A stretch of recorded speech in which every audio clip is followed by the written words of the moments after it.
Pour rien au monde, on voudrait être l'un des membres de cette famille. Dans cette vidéo, Elodie Pou résume avec humour le sort de Laura Ingalls qui parvient à avoir une belle maison avant qu'une tornade n'emporte tout. Bon visionnage et pensez à vous abonner. Ah, quelle délectation! Oh, elle fera moins la maline lorsqu'elle s'apercevra que l'homme qu'elle s'apprête à épouser est en réalité son oncle. J'espère qu'ils feront pas d'enfants. En tout cas, je suis contente d'avoir réussi à imposer tout cet univers de séries, là. J'adore les séries. Moi, je trouve que les séries, c'est un moyen d'explorer, tu vois, d'aller à la rencontre d'autres univers. Comme la drogue, mais en moins cher. J'adore les séries. Moi, quand j'ai besoin de m'extraire un peu du monde, je regarde cette série américaine, mondialement connue, diffusée dans le monde entier et qui aborde des problématiques sociétales extrêmement modernes. J'ai nommé La Petite Maison, dans la prairie. On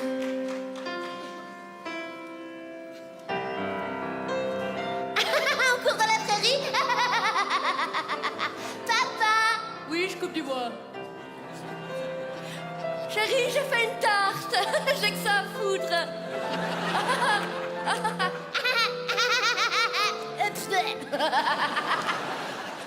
Je voue un culte à La Petite Maison dans la prairie.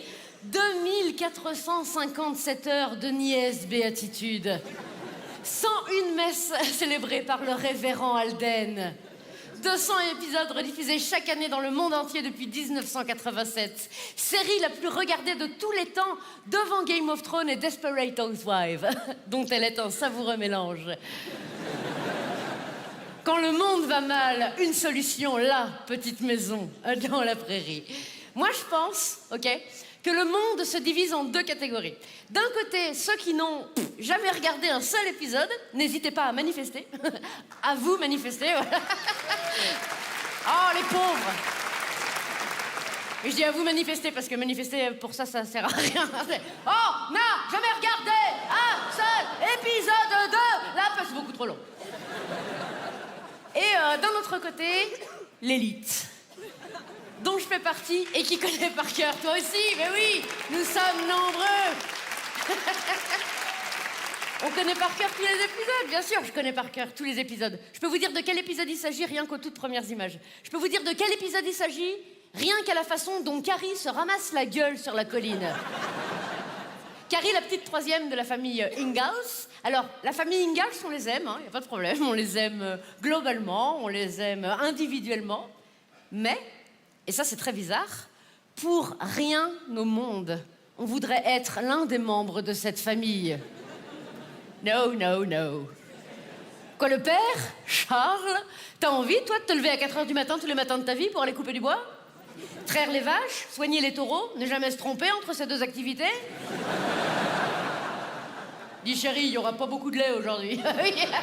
D'ailleurs, c'est pas comme ça, c'est... Enfin, ouais. Hein?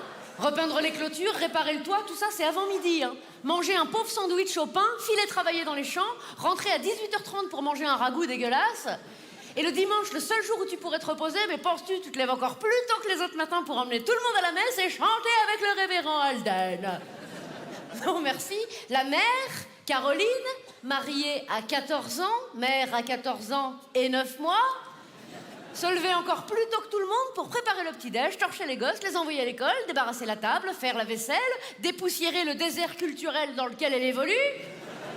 Hein, parce qu'il n'y a rien à Walnut Grove.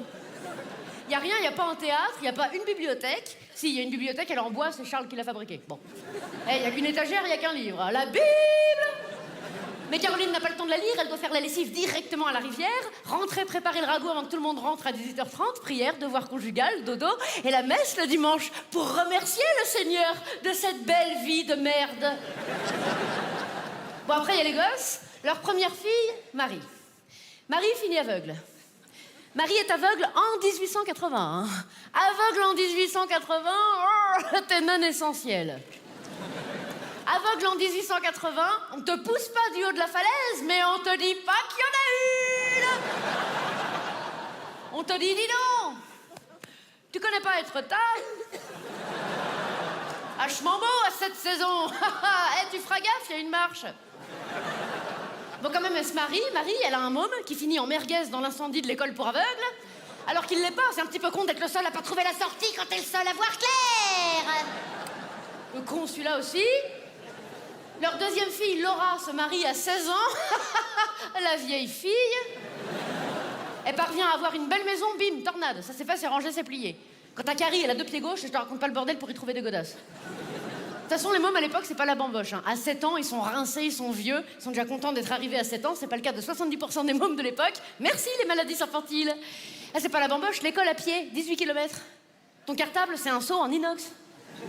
T'arrives en retard à l'école, tu te fais frapper. Tu connais pas le leçon par cœur, tu te fais frapper. Tu dis à ta mère que t'as été frappé. Oh, suspense, tu te fais frapper. De toute façon, tes parents l'auraient su, l'instit, c'est ta tante, ils sont 12 dans ce village. Alors 12 dans le village, au niveau des mariages, tu fais comme Thomas Pesquet, t'essayes toutes les combinaisons. Ah, mais bon, au bout d'un moment, ça tourne en rond, un Rubik's Cube de consanguinité là-dedans. Personne ne tombe des nues quand un môme naît avec les neurones en sorbet. Bah moi, mon oncle, c'est ma tante. Bah oui. Ah, au bout d'un moment, ça brasse, qu'est-ce que tu veux que je te dise? Dimanche, il fait beau, on ira être tard. Allez, bim.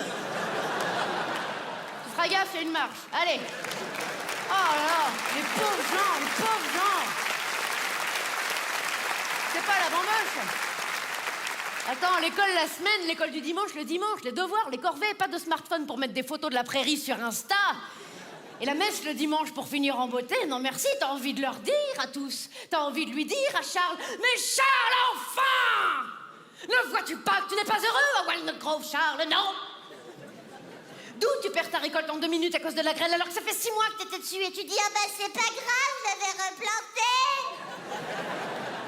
d'où tu regardes ta maison cramée dans un incendie jusqu'à ce que la pluie Arrive, attention, ne serait-ce pas le Seigneur qui nous envoie la pluie? et le feu, connard!